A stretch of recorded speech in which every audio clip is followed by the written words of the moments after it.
na kami ay magpahayag ng aming mga statements dahil marami pong naglalabasan, iba't ibang kuro-kuro, iba't ibang opinyon. Mas nanaisin po namin na manggaling sa amin kung ano ba ang katotohanan para po ang mga kababayan natin, ang taong bayan, ay hindi malito sa kasalukuyang issue patungkol po dito sa kaso po na kinakaharap po ng dating Pangulong Duterte.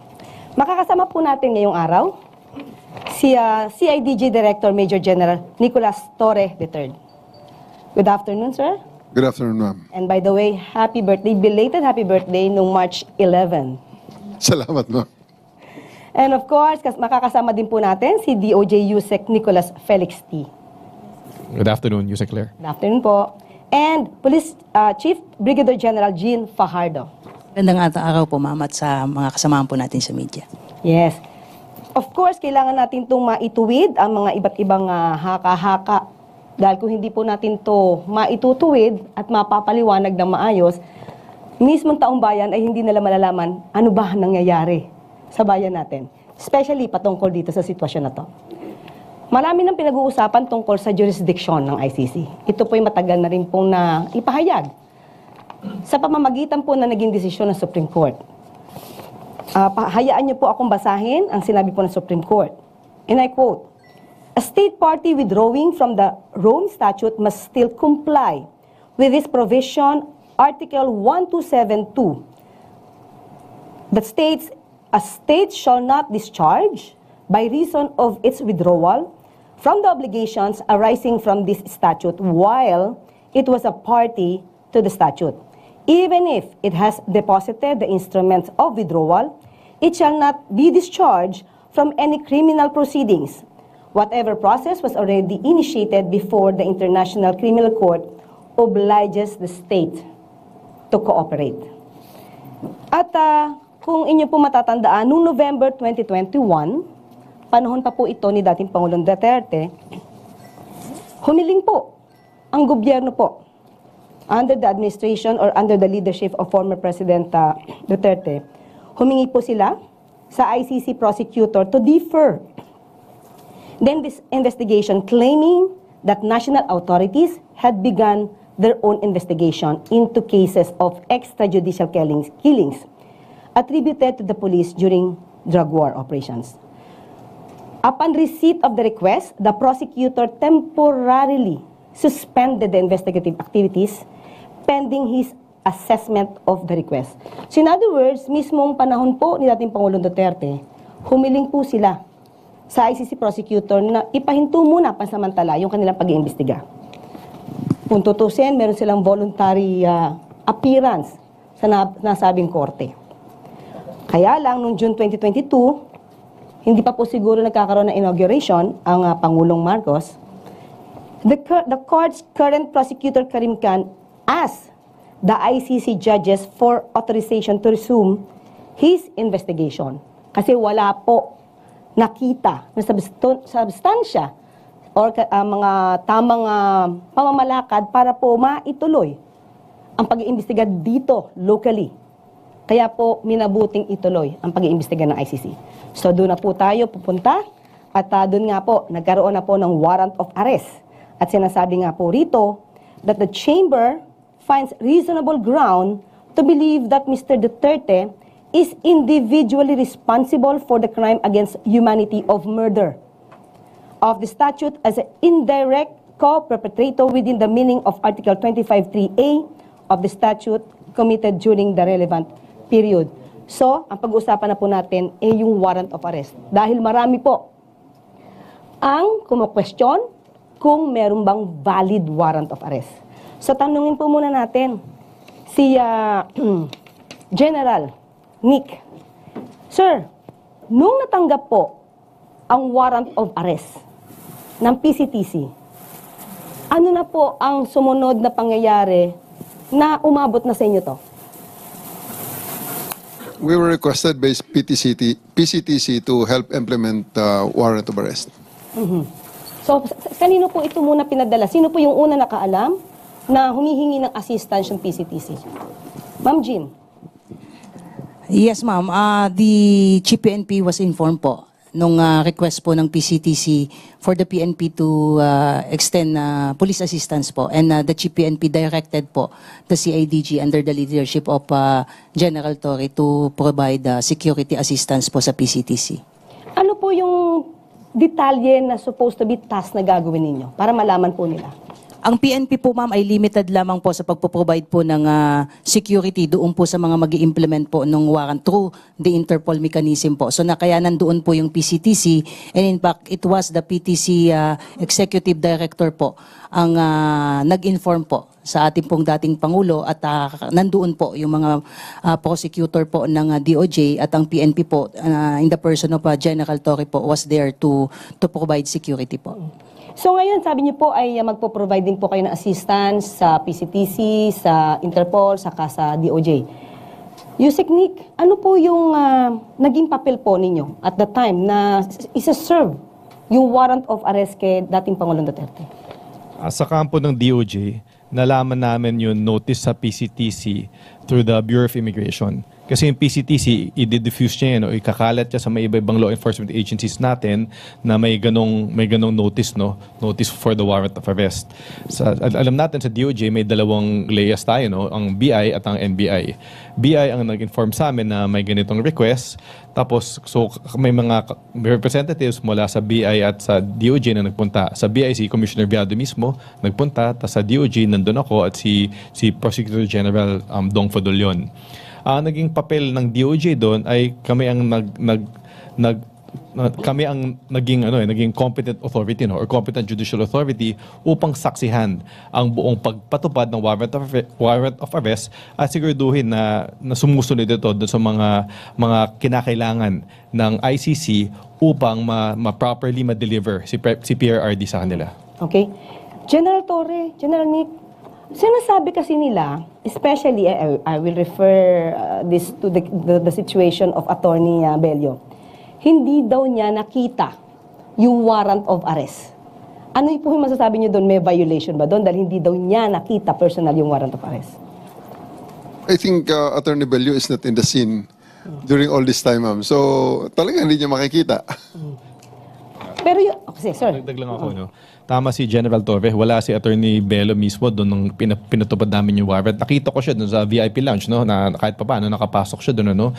Pero yung pumunta na kami doon sa tube upang ipatupad, wala siya doon. At doon naman sa tube, no, yung hiningi ng kampo ni PRRD, yung copy ng warrant of arrest, ay nakapakita kami at naka-share kami sa kanila ng electronic copy ng warrant of arrest. So in other words, wala naman tayong obligasyon na bigyan siya ng warrant of arrest. Unang-una dahil hindi naman siya yung suspect. At pangalawa, wala siya doon. Okay. So, in other words, sabi niya, magiging lawyer daw siya. Dapat nandun daw siya or binigyan siya. Ano masasabi niya po? May tatlong abogado sa scene, si PRRD, no? Nandun ang dating Executive Secretary, si Salvador Medialdea. Nandun ang kanyang misis na abogado din.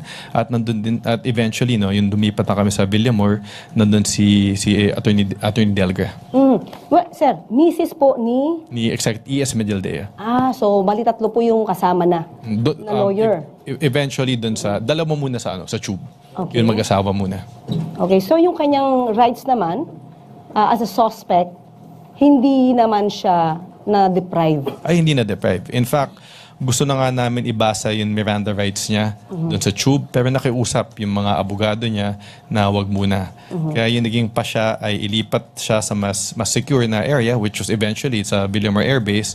At doon na namin, after binigyan sila ng pagkakataon na magpahinga, doon binasa ni General Torre yung Miranda rights niya. So balikan natin, sir, nung sinaserve po yung warrant of arrest. Ano po yung pinakasitwasyon? Nagkagulo ba? Maayos ba? Paano po? Paki-describe po sa amin. Well, sa lahat naman pong stage nung service ng warrant ay okay lang naman. Everyone is calm. Everyone was just expressing each one is expressing his own opinion. Pero at the end of the day, we insisted na sumama siya sa amin dahil siya ay ina-aresto namin. At that time po ba, naka-wheelchair ang dating Pangulong Duterte or normal naman po siya maglakad? He was offered a wheelchair but he declined. So ang wheelchair niya ay ginamit ni ES Medialdea. So physically, ang condition po ni dating Pangulong Duterte at that time ay mukhang maayos naman po. Maayos, ma'am, maayos. Until the end, hanggang sa ngayon, hanggang sa kagabi, nang siya in-receive ng ICC, he is fine. And actually, bago bumaba sa plane, he made a video na andyan naman ngayon sa social media. He says that he is fine. Okay. Kay ano po, kay General G naman po, medyo inaano kayo Sinasabi, umiiwas daw kayo sa tanong ni Senator Bongo. Paano niyo po ba itong sasagutin? Ganito po kasi ma'am yung nangyari nun ma'am. Nung maisakay na po at lilipat na po sila sa Villamor, susunod po si Chief PNP. I was supposed to board po yung sasakyan ni Chief PNP at paalis na po. Kaso nasakay yung pinto ng van, umandar na po yung sasakyan niya. Humahabol po ako. Hindi ko po iniwasan, with due respect po kay Senator Bongo. Kung na-offend po siya, pasensya na po. Pero there was no intention on my part na takbuhan siya. It so happened na hinahabol ko po yung convoy. Kaya po tumakbo po ako, palayo po doon sa direction po nila. So from there, sa airport, dinala siya sa Villamor Air Base? Tama po ma'am. Yes, ma'am. Okay. Nung nakapasok na siya at dinala siya sa Villamor Air Base, General Torre, paki-describe. Kasi kanina may kinukwento po kayo na naging relax naman yata ang Pangulo at umupo siya sa kanyang sa sila ng Pangulo. Paki-describe nga po yon. Well, ang particular place kasi sa Villamor is the 250th Presidential Airlift Wing. Yun po ang lounge ng presidente ng Pilipinas. At doon din siya, nung siya ang presidente, doon siya naupo sa same seat na para sa ngayong presidente. Pinabigyan po namin, pati po ang kanyang mga kasamahan, they were there in the most comfortable lounge, arguably sa kahit na anong airport natin sa buong Pilipinas. Ilan po ang nakasama sa loob po nitong lounge na to? Hindi na po namin nabilang sa ngayon. I'll give you the exact, hindi ko na po nakita ma'am sa buong accounting namin. Pero yung matatandaan niyo po, sino po yung nakasama ni dating Pangulong Duterte sa lounge? Nandun po aside from former PRRD, nandun po si Hanelet, yung anak niyang si Kitty, andun ang mag-asawang Mijaldea, andun si Attorney Delgra, andun ang tatlong retired generals, retired generals at ang kanilang mga spouses. Tapos may several people pa kasi puno ho ang lounge eh. Napakarami po nila. Puno ho sila sa isang coaster. Nang dinala namin sila mula doon sa exit gate ng NAIA hanggang sa lounge ay nasa bus po sila ng PNP sa coaster po. Puno po. Ang nakwento nyo rin po kanina, parang dapat na umalalay, tama po ba ako, mga kababaihan ng kapulisan natin. At from start to finish, not one of our people touched PRRD. I did not allow it. The only people who touched him are his bodyguards. Nandun ho si Romy, yung bodyguard niyang sundalo. May dalawa pang bodyguard na ito talaga yung umaalalay sa kanya, si Romy. Plus ang isang personal nurse na isang pulis. Then may isa pang sundalo na bodyguard na lalaki at isa pang pulis na bodyguard na lalaki. So yun lang po ang mga taong humahawak sa kanya diretso aside from his family and parts of his entourage. Wala po sa mga pulis at hindi po namin hinawakan kailanman si PRRD. Totoo po ba na yung mga nag-implement po nito, nagsuot po kayo ng body camera? Meron po tayong mga body camera, ma'am. Kompleto po tayo. More than enough body camera and also the alternative recording devices na record po namin. Pati yung mga cellphones. Pati rin po sila, may mga cellphones po. Wala po tayong deprived doon. So, doon po sa panahon na siya po ay nasa Villamor Air Base, nandun po siya sa lounge, paano naman po yung kanyang pagkain? Kasi parang nababalitaan natin, nag-deprive ng pagkain, kaya kailangan magdala ng pizza itong si Senator Bongo. Paki-describe nga po ang sitwasyon doon. Wala pong deprivation at any moment ng kanilang right to food and water. In fact, dinideliver pa nga namin eh. And they're just the one declining na lang dahil sobra namang pagkain talaga eh. Sobra namang dami. At may delivery sila, may pa-deliver sila, may pabigay din kami. So, there's really no problem. And hindi ito tama ang contention na dideprive namin ng food. So, nakapasok naman po yung isang box ng pizza na pinabili ni Senator Bongo. Hindi ko na po nakita yung pizza na yun, pero napakarami talaga ng pagkain eh. Kaya, part ng birthday ko na rin siguro celebration niya. Nagse-celebrate. But anyway, yung naging condition po ba ni dating Pangulong Duterte? Tumaas po ba yung sugar level niya? Bumaba? Anong meron? Or wala? sa sa buong time po na nandun kami ah, sa holding area, meron pong PNP doctor, dumating ang kanyang mga personal doctors, may mga nurses galing sa PNP, at dumating din ang chief ng hospital ng Villamor Air Base Hospital. So may doktor doon, dalawa, may isang galing sa kanila is sa Air Force, merong surgeon, may isang, ang pagkaalam ko is GP, at maraming mga nurses. So medical personnel, pati ang kanyang personal doctor ay nakarating po. Okay. So in other words, lahat ng medical needs na kailangan ni dating Pangulong Duterte ay accessible naman sa kanya. Ma-access niya agad, makukuha niya agad kung kinakailangan. Opo, opo. Kasi sinasabi, parang nag-oxygen na ba siya? May picture na pinakita na siya nakahiga. Ano po ba yung tubong nakalagay sa kanyang ilong? O inyo pong alam? Well, nung dumating ang time na sinabi niya napapagod siya, gusto niya humiga, we provided him with, kasi bedroom niya rin dati yun eh. So, binigyan natin siya ng foam, binigyan natin siya ng kumot, at sinaraduhan natin, nilagyan natin ng mga blinders, yung area na pwede siya matulog. And he actually slept. He is asleep the whole time. Kaya nga nung hapon na, nung sinasabi kong matagal na masyado ang usapan niyo ng inyong mga abogado, mismo ang mga abogado nagsabi na, paano kung may makapag-usap, tulog siya. That's already, pang-stretch na lang talaga. Another blockade para ma-justify na hindi siya maisakay sa aeroplano. Parang may delaying tactics ba? Delaying tactics na lang talaga yun, ma'am. Pero at the end of the day, there's no deprivation whatsoever of legal counsel, yung mga medicine niya, food niya, wala po yun. At naibigyan natin lahat ng yun. Ang medical needs niya actually, sobra-sobra pa. Pero di ba nire-request po na dapat madala daw sa ospital? At that time po, kailangan ba siya talagang dalhin sa ospital? Ang sagot ko po sa panahong yon, sinagot ko sa kanila regarding that matter, Sir, sa ospital, ikaw i-examine din lang ng mga doktor na ito. Ang mag-iiba lang is yung location. Pero ang gagawin sa iyo is exactly the same. Dahil andito naman lahat ng mga gamit. So, sinasabi nila kailangan na ng ECG? full check-up, ECG, pating ECG machine, ipinasok natin doon. Pinasok ang ECG. And kaya tinanong ko nga siya, Sir, ngayong araw na to, at this point, buong Pilipinas, ang dami ng hinuli ng mga nagkasala sa batas na aresto by virtue of a warrant, warrantless arrest, at implementation ng search warrant. Tanongin kita, Sir, ilan sa kanila ang dinala sa presidential lounge? At binigyan pa na, dinalhan pa ng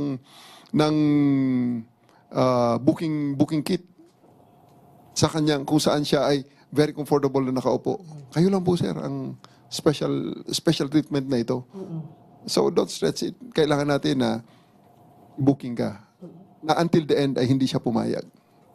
Sir, nakita natin sa ibang videos, baka yung ibang mga kababayan natin hindi alam. Kayo po ba'y nagbasa ng rights po ni dating Pangulong Duterte? Binasa ko po ang kanyang rights. Nasa likod ko pa para mag-witness ng pagbasa ng rights niya, yung ating Prosecutor General. Okay. So, at the time, nung umpisa, hindi ko alam kung hanggang saan po, General Torre, may natanggap ba kayong harassment, physical na panghaharas sa inyo, or verbal? May natanggap po ba kayo at the time? Physical po ay itinulak ako ni Hanelet. Tinabig niya ako at malakas ang pagkatabig niya nung nagkasalubong kami sa hallway. Nasa video naman, minura ako ng kanyang anak. At mismong si Presidente Duterte ay niremind niya ako, magre-retire ako. At aasuntuhin ako ng kanyang mga anak at ang kanyang mga kamag-anak after my retirement, even before my retirement. Tinrete niya ako. But everything is okay lang yan. Makapal ang ating balat at yan ay kayang-kaya nating palampasin yan. Ma'am Jean, meron po tayong ibang miyembro ng kapulisan na nakatanggap din po ng itong klaseng harassment. Pwede po ba niyo ikwento to? Yes po ma'am, aside from General Torre, I myself was also subjected to harsh words. Kaya lang, sabi nga ni General Torre ay maximum tolerance. Sabi ko nga, kung meron pang mas mataas sa maximum tolerance, yun po yung ipinatupad natin. Kahit minura na tayo, dinuro na tayo. In fact, yung mga pulis natin doon ay pinagmumura din at pinagsabihan ng masasakit na salita.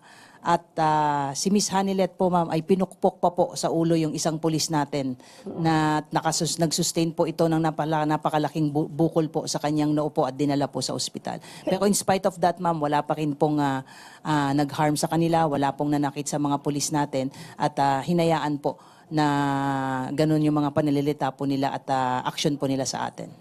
Mapapakita ba natin yung video? Pwede po nating mapakita? Ma'am Jean, paki-describe nyo nga po yan. Yan po ma'am yung picture po. Binlur lang po natin ng konti po yung mukha po ng ating babaeng pulis na taga-SAF.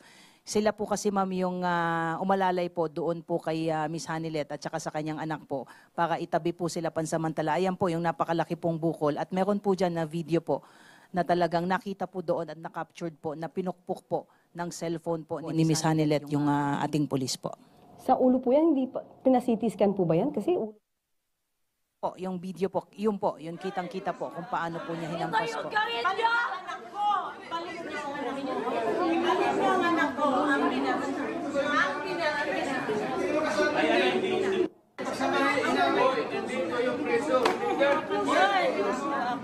Ito yung gawin niyo!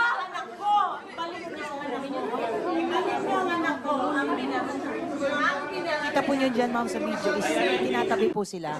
Kasi po, ang haba na po ng panahon na ibinigay sa nila, it has come to a point po na nagdesisyon po si General Torre na it has to stop. Kailangan na po nating kompletuhin po yung proseso. Kaya ang ginawa po ng mga pulis po natin, itinabi po si Miss Hanilet at saka yung anak po niya para makuha na po natin si dating Pangulo po at madala po sa bus po. Pero nakikita po natin doon sa video, parang moving forward.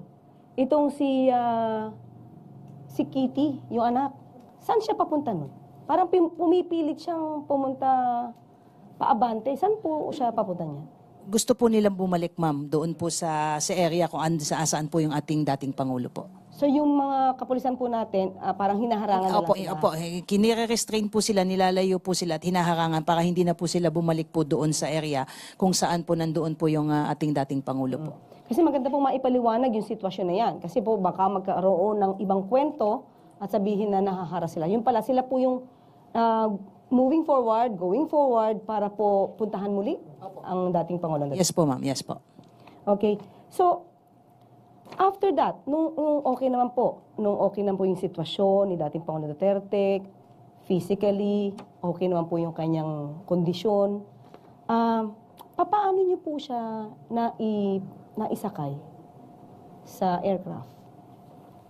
Well, ang tingin ko, ang turning point talaga doon is nung time na talagang humaharang si ES Medialdea at binigyan ko siya ng warning na talaga, sir, tapos na ito. Kanina pa ang usapan, kaya lang sumakay ka na muna sa aeroplano, kayo sa aeroplano.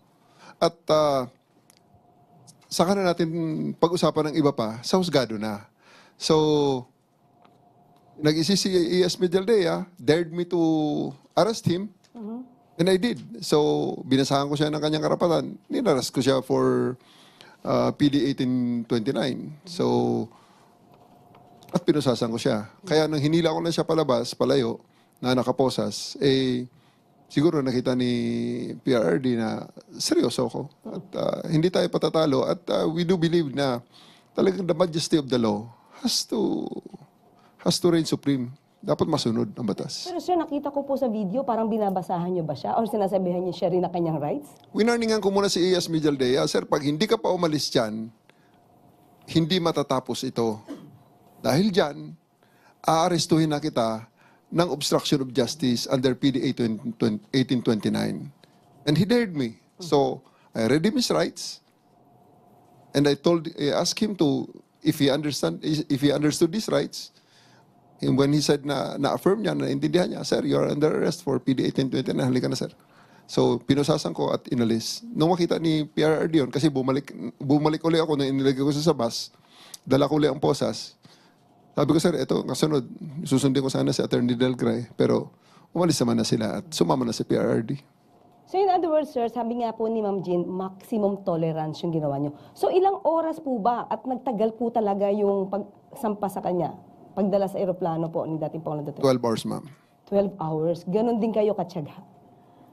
Ganon din katyaga ang miyembro ng kapulisan. Sabi ni General Fardo nga, ma'am, more than the maximum of the maximum tolerance. Okay. So, nung naisampa na, sabi po, ito po isang sandwich lang daw ang pinakain sa dating Pangulong Duterte habang nasa biyahe. Palagay ko, ma'am, babawiin na nila yan. Nung pag maalala nila na marami palang cellphone video doon. Kasi sa totoo lang, pati sa aeroplano, may video na kumakain talaga si former PRRD ng full meal. Full meal talaga. Babawiin nila yan, ma'am. So in other words, yung mga ganitong klase mga naratibo, ano to, para maging negatibo lang ang pagpapa-implement ng warrant of arrest, saka yung the whole operation? Wala na akong makitang ibang rason, ma'am, para ilabas nila yan. Pero at the end of the day, it will be their word against our cellphone videos. And at the same time, sabi nyo nga po kanina, maganda naman ang kondisyon ni dating Pangulong Duterte, nakarating na po sa Netherlands. Kaya nga, ma'am, so we have now the benefit of a 2020 hindsight. Mismo ang doktor doon ng ICC ang nagsasabi na is fit and he's okay. And siya mismo, bago siya bumaba sa aeroplano, gumawa siya ng video, pinadala niya sa pamilya niya, at ipinost ng pamilya niya, sinasabi, I'm okay. Ilan po pala yung kasama ni dating Pangulong Duterte sa kanyang trip? Ang kasama po niya, ma'am, yung kanyang close-in security, yung kanya pong personal nurse, si Attorney Miljal Dia. Sa part, ma'am, ng government po ay may dalawang doktor po na kasama, dalawang CADG po, at yung representative po ng PCTC po. Mismong si Ambassador Lacanilaw po ang kasama. Teka lang po, at that time, syempre wala namang visa. Si Attorney Medial Dea or ES, former ES. Paano po siyang napayagan na sumama pa kay dating Pangulong Duterte? Actually, ma'am, silang lahat walang visa. Kaya lang, tumulong po, ma'am, yung Philippine Embassy po natin sa Netherlands para i-process po yung mga karampatang visa, pati po yung kanilang mga appropriate clothings po ay pinobide po ng Philippine Embassy dahil malamig po doon. So pagdating po nila doon, inasikaso po kaagad sila ng kanilang pangangailangan po, including po yung pag-process po ng mga temporary visa po nila. Yung Philippine Embassy po natin ang tumulong doon. Okay, so maski na si ES po, meron siyang na-provide po siya ng mga tamang kasuotan dahil nga sa napakalamig na klima. Lahat po sila, ma'am. Yes, General. We will release the pictures pala, ma'am, sa inyo. Pati toothbrush, toothpaste, at mouthwash meron. Ayan. Ayan. So, wag po tayo maniwala doon sa mga sinasabi na na-deprive po ang dating Pangulong Duterte ng kanyang mga karapatan dahil ang bansa mismo, ang gobyerno po natin ay tumulong po sa kanila. Okay, balik naman po ngayon tayo kay Yusek Nikki. Yusek Nikki, may issue. Bakit daw nag-violate ng pagpapa-implement ng Rome Statute ng Section 59? Paki-explain nga po sa taong bayan, ano ba itong sinasabi nilang Section 59 ng Rome Statute? Unang-una, isang malaking pagbabaliktad dun sa posisyon nila yan.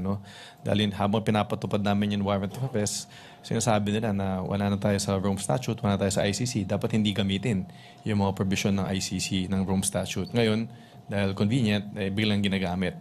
Pero sa amin naman, may nakalagay dun sa Article 59 na dapat may competent authority, competent judicial authority na magsasabi, na magpapatunay na yung warrant, subject ng warrant of arrest ay si PRRD. Pangalawa, na yung dumaan sa proseso, yung pagpatupad ng warrant of arrest sa kanya. At pangatlo, na na ginalang lahat ng mga karapatan niya habang pinapatupad yung warrant of arrest. Ang nagsilbi bilang competent authority dito ay kami, ang Department of Justice. At in fact, yung Prosecutor General natin, napirmahan na niya yung certification at pinadala na natin sa ICC dahil ito ay isa sa kanilang mga requirements bago ma-turn over si PRRD sa kanila. Sa atin, may masama ba na ang DOJ ang nagsilbi bilang competent judicial authority? Walang masama doon. Kasi unang-una, ang DOJ ay may quasi-judicial functions naman yan. At isa sa mga quasi-judicial functions ng DOJ ay sabihin, ay i-determine na kung isang arrest ay valid, no? Magandang halimbawa dyan ay tuwing kami nagko-conduct ng mga inquest, tuwing nagko-conduct ng inquest sa mga fiscal natin, ang unang-unang ginagawa nila bago pa pagpasya, no, kung ipapasagutin yung respondent, ay alamin muna kung valid yung pag-implement ng warrantless arrest. So ito, walang bago dito. Ginagawa talaga ng mga fiscal natin to na sabihin kung tama ang pag-implement ng isang arrest sa tao. So, anong ginamit? Okay, sabi nga natin, hindi na tayo yung miyembro ng Rome Statute. Ano po, in particular, yung ginamit natin na batas para po maging legal po ang pagsisilbi po ng warrant of arrest kay dating Pangulong Duterte? Bukod dun sa ating pagiging member ng Interpol, no, na yun yung kumbaga naging entry point natin for implementing this warrant of arrest, yung isang batas na ginagamit natin ay yung Republic Act 9851. Ito yung act that punishes crimes against international humanitarian law. Kung titingnan nyo tong batas na to, halos katumbas ito ng Rome Statute. Yung mga krimen na pinaparusahan sa batas na to ay yung mga krimen din na pinaparusahan sa Rome Statute. Halimbawa, yung war crimes, yung genocide, at yung crimes against humanity. Tapos kung titingnan nyo itong batas na to, may portion doon na nakalagay na ang Pilipinas ay may option. Pwede niyang investigahin at i-prosecute ang mga krimen dito sa IHL tulad ng crimes against humanity, or pwede niyang ipaubaya sa foreign tribunal kung may kaso na nangyayari. At kung ipapaubaya man niya sa ibang korte, ang pwede niyang gawin ay pwede niyang i-deliver or i-surrender yung akusado dun sa korte na yun. At yun ang ginawa natin dito. Pero sabi niyo nga po, para hindi magkaroon ng question, you still complied. Although hindi tayo dapat nagko-comply kasi hindi tayo miyembro. Hindi na dapat. Still complied too, para magkaroon ng substantial compliance. Kasi procedure na lang yan. Hindi na yan substantive issue, it's a procedural issue na kung papatanggapin ng ICC, CPRRD, kailangan may competent judicial authority na magpatunay na nasundan yung mga tatlong gusto nila. No? At kami, ang DOJ, kami ang nagsilbing bilang competent judicial authority. Ayan. So maliwanag na po kasi nagkakaroon po ng issue, dapat daw po ay ma-consider na illegal yung pagsisilbi ng warrant of arrest dahil hindi nga daw po nag-comply dun sa Rome Statute na Section 59. Pero pinaliwanag nga po ni Yusek Nikki na may substantial compliance and at the same time, ang ginamit po nating batas ay ang RA 9851. Okay? So, may mga katanungan pa rin po sa inyo. O nang una, okay? Mula kay Ivan Alvarez ng UNTV. Yung umiikot sa social media na bagsak ang moral ng mga polis. General Torre, totoo po ba to? I would refer you to Jean. Ipasa kita kay Jean kasi siya talaga ang kasama ng mga sinasabi lang umiyak na pulis. Ayan. Yung kumakalat na sinasabing sympathetic, yung mga pulis natin na umiiyak during the implementation po ng warrant of arrest. Hindi po totoo yun. Kung kayo po ay nakapasok po doon sa holding area, ay maliit lang po yun. At sa dami ng entourage nila, sa dami ng mga pulis natin na nandoon, napakainit po nung suot po ng mga staff natin. Naka-camouflage po yun, nakasombrero. Kahit kami rin po ay basang-basa po ng pawi. So may nakita po, na-captured po doon na parang nagpunas po at nakayuko po. Ang sinasabi po nila ay umiiyak po yung pulis. Hindi po totoo yun. At ang sinasabi nilang mababa po yung moral ng pulis, hindi rin po totoo yun. At sa mga lumalabas na mga video, ang pakiusap po natin, huwag po tayong basta-basta maniwala. Ang PNP po ay nakafocus po sa pagpapatupad po ng aming mandato. Saka parang bakit naman babagsak ang moral? Considering na naging successful naman din po yung inyong pagpapa-implement ng rule of law. At walang naging madugong pangyayari sa nasabing pag-serve ng warrant of arrest. Tama po ma'am, sabi nga natin, professional ang ating mga kapulisan. Alam nila na nandun tayo para magpatupad ng ating mandato. At yun ang ginawa natin, sabi nga natin, mission accomplished, kaya mataas ang moral ng pulis natin. Okay. From Christian Sores, Radyo 630. On whereabouts ni Senator Bato de la Rosa and police preparation in any eventuality if may ilalabas ding warrant of arrest kay Senator Bato. Yusek. Nasaan daw ba si Senator Bato? Parang nagparamdaman. Nakita ko naman may social media post siya na sinasabi niya di siya nagtatago. At hintayin na lang natin kung sakaling lumabas man, ayoko naman pangunahan natin yung ICC, no? Pero meron na tayong modelo, no? Upang kung paano natin ipapatupad yung warrant of arrest laban sa kung sino man akusado po doon na magkakaroon ng warrant of arrest. Pero parang pinahayag rin niya na willing naman yata siya sumama kay dating Pangulong Duterte. Okay, ito po ang tanong. How true that Senator Bato de la Rosa and retired Police Chief Oscar Albayalde could be the next to receive arrest warrants from the International Criminal Court for crimes against humanity regarding the roles in the previous administration's war on drugs? Yusek. Hindi kami privy kung sino talaga yung kung anong status ng investigation sa ICC. But ang alam lang namin, nabibig namin sa mga bali-balita, nakasama sila sa mga ina-investiga. Kaya yun na lang, abangan lang natin kung magkakaroon man ng warrant of arrest laban sa kanila. May tanong dito pero parang nasagot na po ni General Torre. In a video posted by former President Duterte's daughter, Kitty Duterte, minura po kayo while performing your duty. May additional pa po ba kayong response? Yes lang yun, ma'am. Kaya nating palampasin yan. Okay, thank you. And how do you receive, or rather perceive this action, and what's the step will you take in response? I think kaugnay ito doon sa isang question. Bukod kay dating Pangulong Duterte and Senator Bato, ilan pang personalities, all in all, yung kasama sa arrest warrant ng ICC na ipapadaan sa Interpol? Isa lang, yung warrant na lumabas Alang. kay PRRD pa lang. So wala pang ibang Wala pang natatanggap iba. na Wala. Pero kung titingnan natin yung warrant, may nakalagay doon may language doon. Nalimutan ko lang kung yung exact language na may mga other individuals na ina-investigan. Oh, are you closely monitoring any movement amid any possible attempt to create a scenario similar to that of people power? How do we deal about that? General Well, Torre. Kaya na. At may directive naman sa amin. Okay.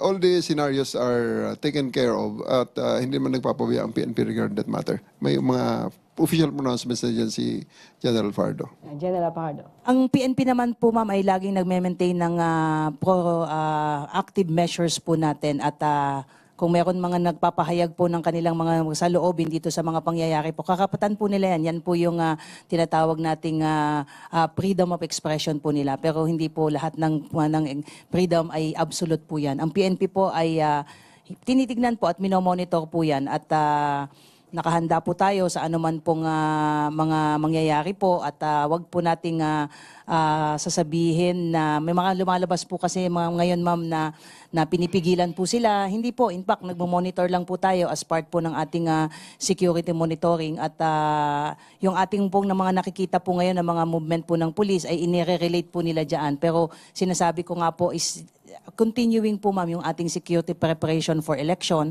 So may mga nakikita po tayo mga simulation exercise. Yun lamang po ay bahagi po ng ating patuloy na paghahanda po para sa nalalapit po na election. Yeah.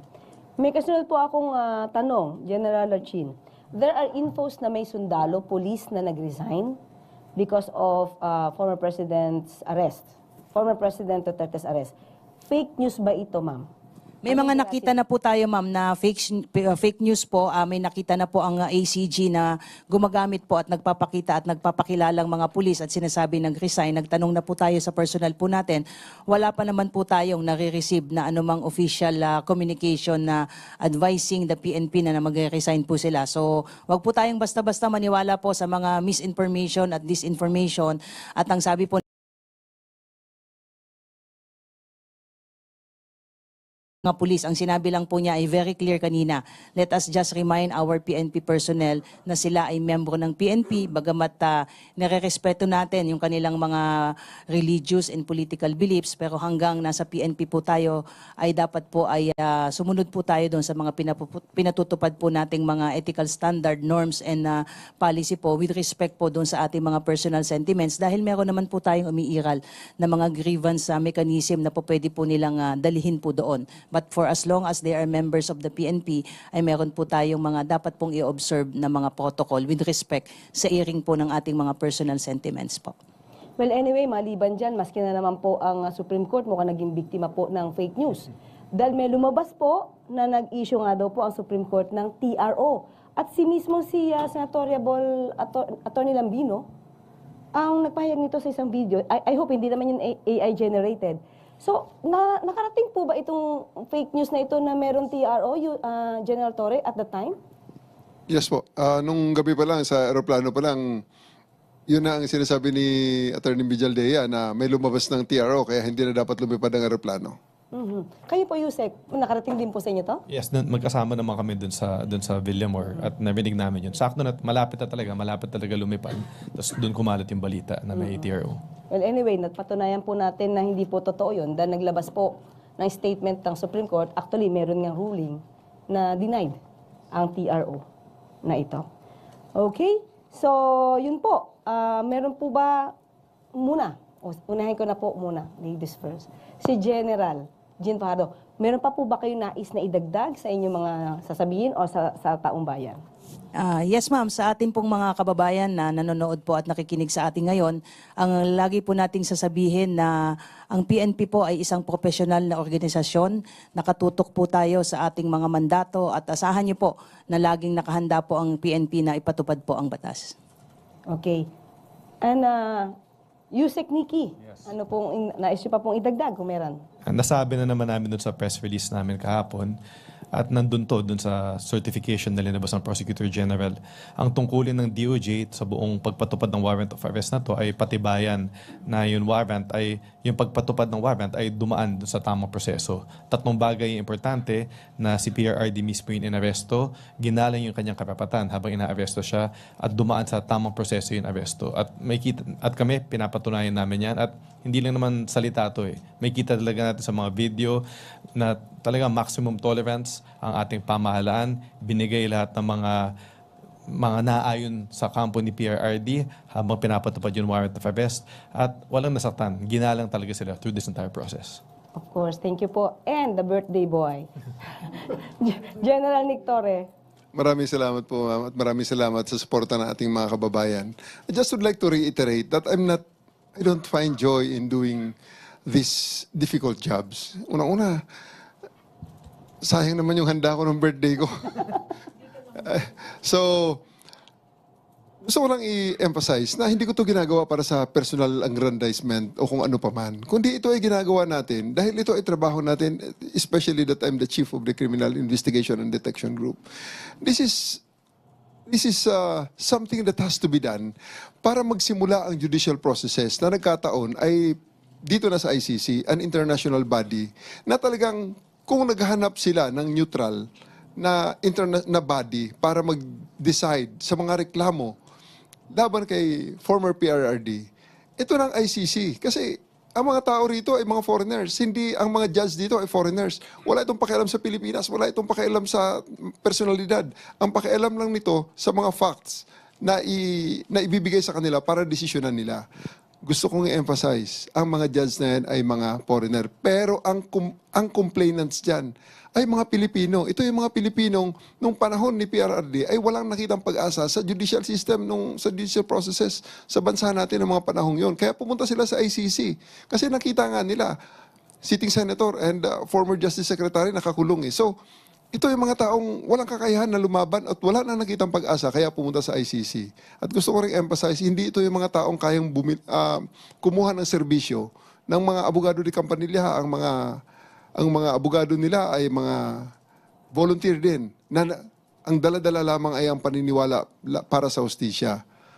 So sa ngayon, dinalan nila sa isang forum na neutral ito, si FPRRD, and the former president, I'm very sure, has the capacity to defend himself using the lawyers that he can afford, that he will get. So, I think this is fair. At sa warrant of arrest na ipinilabas ng ICC, magsisimula lang lahat ng iyon kung ma-take into custody si former President Duterte at madala sa kanila, ma-endorse sa kanila para they can take the jurisdiction and the judicial process can start so that justice can be dispensed for all. Kung siya ay inosente, mapabilis ang pagdeklara na siya ay inosente. Kung siya ay guilty naman, mapabilis din ang pagbigay ng hatol sa kanya para mabigyan naman ng hustisya itong mga nagrereklamong nagkiklaim na sila ay naging biktima ng paglabag niya sa batas.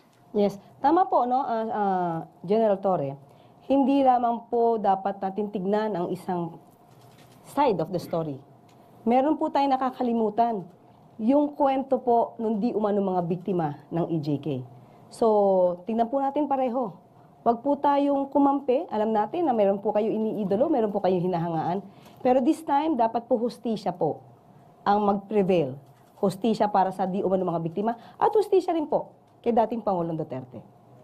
At dyan po nagtatapos ang ating programa ngayon. Hanggang sa muli. At sa susunod na pagkakataon at kung meron pa pong another issue, at ibibigay po namin agad ang mga pagpapaliwanag patungkol dito. Maraming salamat po.